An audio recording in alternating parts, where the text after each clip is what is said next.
코로나19로 비대면 소비가 폭발적으로 증가하면서 영향력이 막강해진 온라인 플랫폼이 독점적인 지위를 남용하는 사례가 늘고 있습니다. 온라인 플랫폼의 공정성에 대한 사회적 요구가 커지면서 지난해 온라인 플랫폼 공정화법이 발의됐는데요. 윤석열 정부는 법적 규제 대신 자발적 개선을 강조하면서 플랫폼 자율 규제에 시동을 걸었습니다. 이를 놓고 갖가지 논란이 일고 있는데요. 전세현 캐스터, 김수지 변호사와 함께 자세한 이야기 짚어보도록 하겠습니다. 안녕하십니까? 네, 먼저 변호사님께서 이 오늘 주제인 온라인 플랫폼 공정화법에 대해서 소개를 좀 해주실까요? 요즘에 배달이나 쇼핑 어플 많이 사용하시잖아요. 네. 이런 것들을 이제 온라인 플랫폼이라고 하는데요. 근데 이 사용량이 증가가 되면서 소비자는 물론이고 업체들도 온라인 플랫폼에 대한 거래 의존도가 높아지게 됐습니다. 그러면서 이 입점 업체들에 대한 불공정 행위 등 실제 피해가 많이 발생하고 있는데요.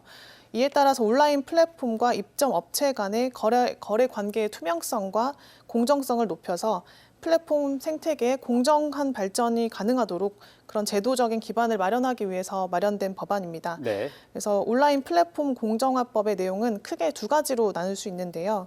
플랫폼의 투명성을 높이는 사전 규제와 갑질을 방지할 수 있는 사후 규율입니다. 먼저 그 플랫폼 사업자와 입점 업체 간의 거래 관계의 투명성과 공정성 제고를 위해서 계약 상대방인 입점 업체에게 거래 조건을 투명하게 공개해서 분쟁이 사전에 예방되도록 플랫폼 사업자에게 계약서 작성과 교부 의무를 부여하고 있고요. 네. 주요 항목은 계약서에 의무적으로 명시하도록 했습니다. 그리고 또한 기존 공정거래법상의 거래상 지위 남용 행위를 금지하는 조항이 원래 있었는데 네. 이것들을 플랫폼 산업의 특성에 맞게 구체화해서 적용하기로 했습니다. 또 입점 업체의 분쟁 조정 신청이나 신고, 그리고 서면 실태 조사에 따른 자료 제출, 또 조사 협조 등을 이유로 불이익을 주는 행위를 금지하는 것들을 주요 내용으로 하고 있습니다. 네. 그런데 사실 법안이 발의되기 전부터 이 온라인 플랫폼 업체에서는 기업 옥죄기다 뭐 이런 비판을 했었거든요. 변호사님께서는 어떻게 생각하시나요? 네, 맞습니다. 그 기업들은 이 법이 기업 옥죄기 법이다라고 비판을 하고 있고 실제로 현 정부에서는 기업에 대한 규제를 더 이상 강화해서는 안 된다라는 기조를 가지고 온라인 플랫폼 공정화법 제정이 가로막히게 된 것인데요. 네. 그런데 세계적인 사례를 좀 살펴보면 최근 마이크로소프트사가 인터넷 익스플로러 서비스 중단을 발표했잖아요. 인터넷 익스플로러는 한때는 혁신의 아이콘이었는데 과거의 혁신은 구글의 크롬 같은 것들 때문에 밀려나게 된 것입니다. 네.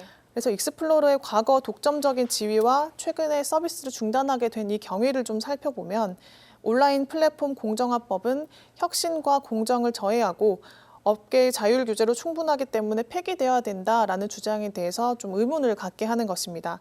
그래서 오히려 새로운 혁신과 공정을 위해서는 온라인 플랫폼의 독점적인 지위와 그리고 거기에서 비롯된 횡포를 규제해야 할 필요성을 또 역설적으로 보여준다고 생각합니다. 이미 독점적인 지위를 차지하고 있는 온라인 플랫폼 업체들이 하던 행위를 그대로 내버려 두는 것이 이제 새로운 혁신을 저해하는 일이라는 것인데요. 따라서 저는 개인적으로 조속하게 온라인 플랫폼 공정화법을 도입해야 된다고 생각합니다. 네, 또 최근에는 온라인 플랫폼 중에서 배달앱 플랫폼의 포장 중개 수수료 유료화 정책을 두고 참 논란이 많았었는데요. 전세현 캐스터가 짚어주실까요? 네, 고물가로 힘든 시기에 배달비도 크게 오르면서 요즘 포장 주문하시는 분들 많으실 텐데요. 대형 배달앱 플랫폼 두 곳이 진행해오던 포장 중개 수수료 무료 프로모션이 이번 달 30일에 끝난다고 합니다. 그 이후에는 유료화될 것이라는 예상이 나오면서 논란이 커지고 있는데요. 관련 내용 영상에 담았습니다.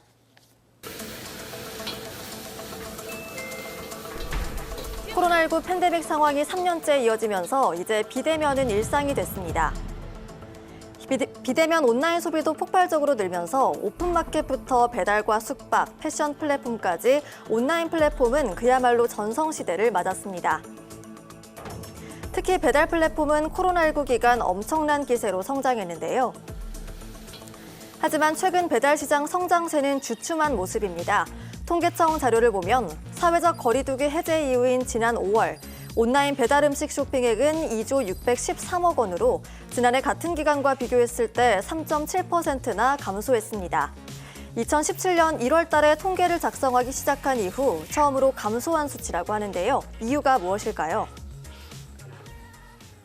솔직히 어느 순간 그 1,000원, 2,000원 하던 배달이 한 3,000원대 넘어가고 이제 여러 명이서 먹을 때 아니고서는 배달은 좀 안 하게 되는 것 같아요. 실제로 시장 점유율 1위와 3위를 기록하고 있는 배달 플랫폼 비사와 시사는 올해 들어 단건 배달 수수료를 일제히 올렸습니다. 지난 3월 이후 단건 배달 중개 수수료를 매출 대비 6.8%에서 최대 27%까지 개편하면서 배달비는 최대 6,000원까지 치솟았습니다. 고물가 시대의 배달비 부담으로 배달앱 자체를 없애기도 하고 또 포장 주문만 활용하는 경우도 많아졌다는데요. 코로나 때문에 배달 많이 시켜 드시다가 이제 배달료가 부담이 되시니까 와서 직접 가져가시는 것 같습니다. 배달 플랫폼 비사와 시사는 그동안 포장 주문에 대해서 수수료 무료 프로모션을 진행해 왔는데요. 9월 30일까지였던 프로모션이 끝나면 포장 중개 수수료를 받는 것 아니냐는 우려가 쏟아졌습니다. 이런 논란을 의식했는지 최근 배달 플랫폼 비사와 시사는 포장 중개 수수료 영원 프로모션을 연말까지 연장하겠다고 밝혔습니다. 하지만 시장 점유율 2위를 차지하고 있는 배달 플랫폼 A사는 이미 포장 중개 수수료를 12.5% 부과하고 있는데요. 배달 플랫폼 비사와 시사의 포장 중개 수수료 유료화는 시간 문제로 보입니다. 이런 상황 속에서 주목받고 있는 것이 바로 공공 배달 앱입니다. 지난해 7월 광주형 공공 배달 앱인 UFO가 출시됐습니다. 민간 배달 앱의 수수료 폭리를 막기 위해서인데요. 출시된 지 1년이 지난 지금 공공 배달 앱은 지역 배달 시장에 얼마나 잘 안착했을까요?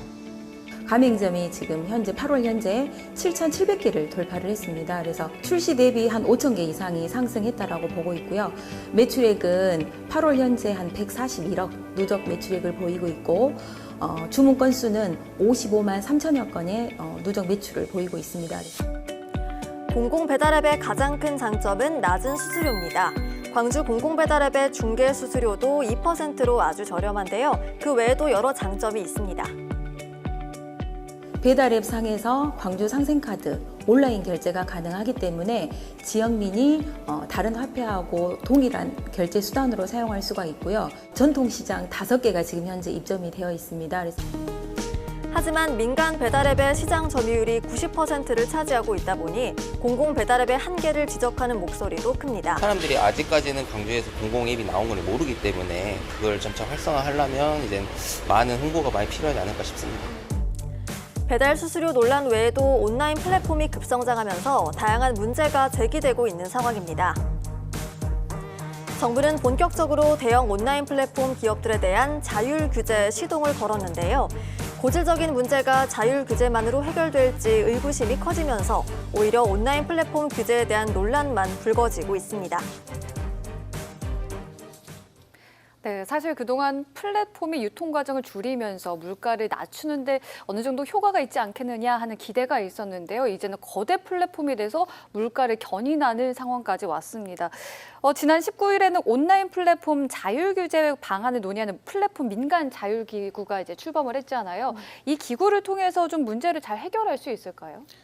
글쎄요, 우리는 지난 수년간 자율 규제의 전제인 대등한 당사자 사이의 교섭 및 협상이라는 과정이 온라인 플랫폼 영역에서는 특히 이용 사업자와 플랫폼 사업자 사이에서 생략되거나 불가능하다라는 사실을 목도해 왔습니다. 네. 심지어 국내 굴지의 대기업들도 온라인 유통 부문에서는 특정 플랫폼의 눈치를 보는 상황에서 당사자 간의 자율적인 문제 해결은 탁상 공론에 불과하다는 점을 알 수 있습니다. 공정거래법이 우월적 지위의 남용을 규제하고는 있지만 아직 온라인 플랫폼 거래에서 제재 사례가 많지 않기 때문에 무엇이 제재 대상인지 판례로 확립된 것이 굉장히 적습니다. 네. 그래서 이 온라인상 시장 질서를 효율적으로 바로잡기 위해서는 자율 규제에만 맡길 것이 아니라 현재 국회에 계류 중인 온라인 플랫폼 공정화법 등 관련 법안을 서둘러 처리해서 법적인 기반을 마련해야 한다고 생각합니다. 네, 이런 온라인 플랫폼 기업의 시장 독점은 우리나라만의 문제는 아닐 것 같은데요. 다른 나라는 이 문제에 대해서 어떻게 대처를 하고 있습니까? 네, 미국은 플랫폼 기업의 독점 행위를 직접 규제하는 관련 법안 4건이 하원을 통과했습니다. 이 중 선택 및 혁신 온라인법은 올해 1월에 상원 법사위까지 통과했는데요. 이후에서는 플랫폼 시장의 공정성 및 투명성 강화를 위한 2019년 EU 이사회 규칙을 시행 중이고요. 디지털 시장법과 디지털 서비스법 도입에도 합의했습니다. 이렇게 미국이나 EU에서는 온라인 플랫폼 부분의 독점 규제법을 도입하려는 움직임을 보이고 있는데요. 이 외에도 중국 역시 국가 차원에서 온라인 플랫폼 독점을 강하게 제재하면서 대책 마련에 고심하고 있는 상황입니다. 네, 고물가, 고금리, 고환율, 고임금까지 사중고에 시달리고 있는 소상공인을 보호하기 위해서 막강한 플랫폼의 권력 남용을 막을 수 있는 실효성 있는 제도가 마련돼야겠습니다. 함께해 주신 두 분 고맙습니다.